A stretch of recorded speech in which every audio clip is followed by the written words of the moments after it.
فقال ابن القيم رحمه الله: والناس مختلفون في القلم الذي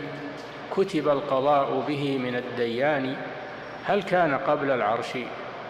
أو هو بعده؟ قولان عند أبي العلا الهمذاني،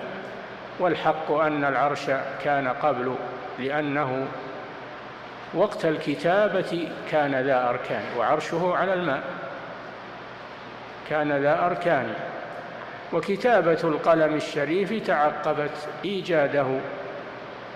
فالكتابة مقارنة لوجود القلم،